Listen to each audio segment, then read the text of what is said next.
Let's travel beyond the surface. You can see it from the shore, floating in the cold waters of the San Francisco Bay, wrapped up in fog and contradiction. Alcatraz. To most, it's a tourist stop, a place where visitors wear headphones, point at peeling paint, and say things like, "Wow, this is where Capone stayed." But if you let the wind talk and the silence stretch long between each guided fact, you'll feel it. Alcatraz isn't just a piece of history, it's a living echo chamber. One where punishment lingers in the air and freedom, though all around it, never quite reaches its shore. Long before it became the most feared prison in the United States, Alcatraz was a military outpost. Back in the 1850s, the government realized the island's strategic potential and built Fort Alcatraz as a defense site. But its evolution from fortress to fortress of the mind was slow and deliberate. In 1907, it became a military prison, and by 1934, it was reborn as a place where the US sent men that it couldn't or wouldn't deal with elsewhere. These weren't just bank robbers and mobsters. These were the inmates who caused trouble at other prisons. The escape artists, the gang leaders, the ones whose resistance challenged authority in a system designed to suppress it. If you were shipped to Alcatraz, it meant that the government didn't just want you locked up, it wanted you neutralized. The logic of the island was brutal in its elegance, isolation by design. Alcatraz is less than 2 kilometers from the San Francisco shoreline, but psychologically, it may as well have been on another planet. That's part of what made it so terrifying. You could see the life that you once had, the lights of the city, the boats, the buildings, but you could never touch it again. The waters were cold, the currents were deadly, and the guards made sure hope drowned long before anyone tried to swim. Inside, the cells were uniform and unrelenting. 5 feet wide, 9 feet long, a steel bed, a toilet, and a small sink. That's it. Privacy didn't exist, and neither did personal freedom. Guards watched everything. They watched the movements, the meals, and the bathroom breaks of the prisoners. The rules were strict, and the punishments were swift, and the idea of rehabilitation, well, that was never the point. Alcatraz was built to punish, to wear men down, to remove not just their bodies from society, but their will, their spark, and their sense of identity. Yet, even here, resistance found a way. Over the years, 36 men attempted to escape. Most failed, some were caught, others were killed, and a few simply vanished. The most famous attempt happened in 1962 when Frank Morris and brothers John and Clarence Anglin pulled off what feels like something out of a movie. They used makeshift tools, metal spoons, a vacuum motor, even a papier-mâché dummy head to fool the guards and disappear right into the night. They were never found. Officially, they drowned, but many believe that they made it to South America. The prison never recovered from the embarrassment. The myth of Alcatraz, the unescapable prison, was shattered.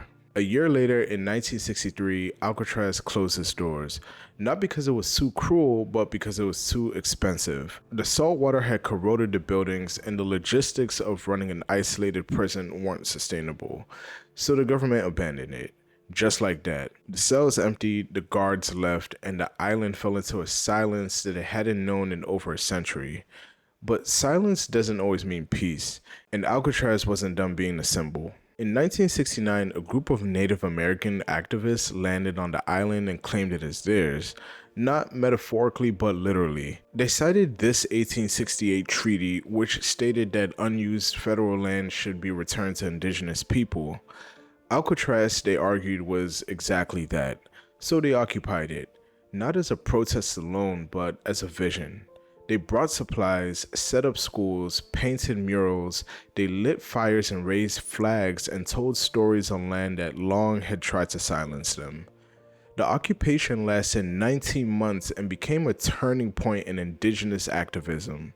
It sparked conversations across the country about land, memory, and justice, and when the government finally removed them in 1971, the message was already burned into history. One of those messages clings to the building walls today, faded red paint that reads simply, "You are on Indian land." And now, Alcatraz is a national park. Tourists roam the halls with wide eyes and curiosity.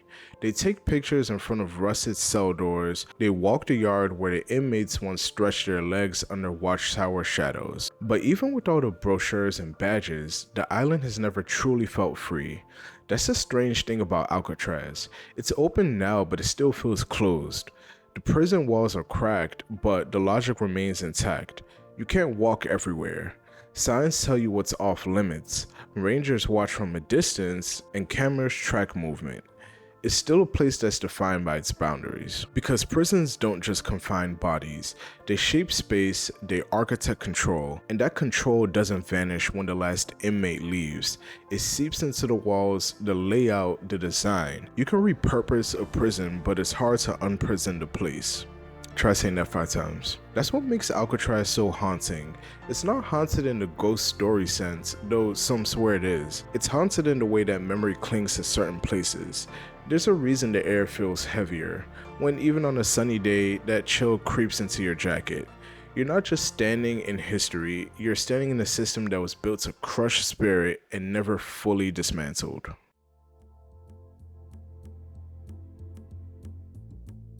Alcatraz has become somewhat of a stage, a performance of the past. You could walk the corridors and hear stories of men who became legends. Al Capone, Robert Stroud, the so-called Birdman of Alcatraz. But that performance, curated as it may be, leaves out deeper questions. What does it mean to turn suffering into a spectacle? To package punishment as tourism? And who gets to decide which parts of the story get told? This isn't just a San Francisco problem. All over the world, we've turned sites of pain into attractions. Old plantations become wedding venues, prisons become selfie backdrops, sacred sites become Instagram fodder. And yet, few places embody the strange afterlife of incarceration like Alcatraz. It invites us in, but only along pre-approved paths. It educates, yes, but often softens the blow.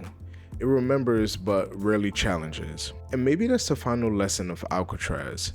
Not that people once suffered here, but that we still don't quite know how to process the suffering. We turn it into brochures, audio tours, gift shops, all while the real ghost, the system, the ideologies, and the wounds remain untouched. But if you're a smart traveler, someone who sees past the surface, you don't just go to Alcatraz for the photos.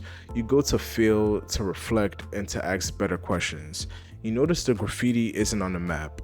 You pause in the cell that doesn't have a famous name.